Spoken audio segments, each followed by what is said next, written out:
Saia. Zeca. Camila. Para, Mica. Come morango. Mas era só o que me faltava. O que foi, seu Brasil? As coroas do Algário. Agora deram para uma sábio. O que raio significa isso? Xistes, piadas. Tudo isto por causa da Grisel. Gostoso. Um senhor muito branco, durante anos, como se eu fosse um leitão à bairrada. Pega ticho, filho. Bem saboroso lá na tua terra? É uma verdadeira iguaria gastronómica da paz. Tá azedo. Você se sentir feliz por ser chamado de um prato tão saboroso. Ela gostou. Só que o que aconteceu comigo é que a senhora Dona Grisel, Cadê o ticho? Ui, ela comeu mesmo. depois, como vocês dizem por aqui, Mordeu? Tá? Eu não acho isso, não. O senhor é que desistiu antes da hora. Obrigada. Mordeu!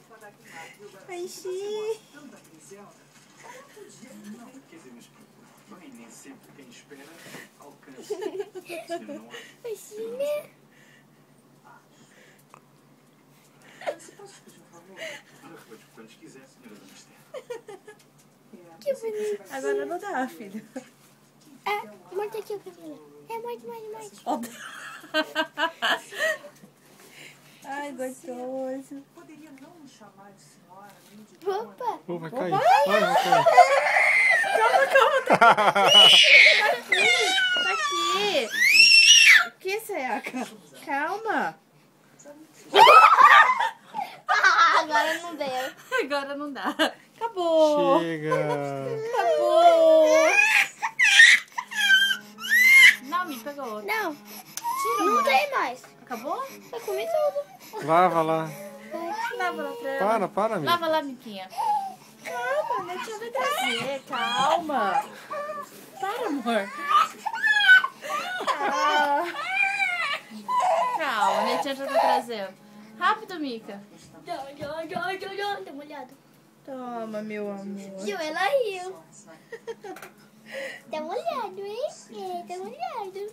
Traz mais xixi, melhor. Segura. Aqui. Vai lá. Pronto.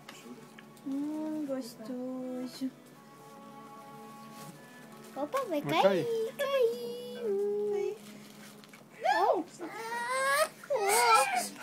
Calma, tá aqui, ó. Pode pegar, tira a mão, Mica. Vai, dá uma olhada. Aqui, ó.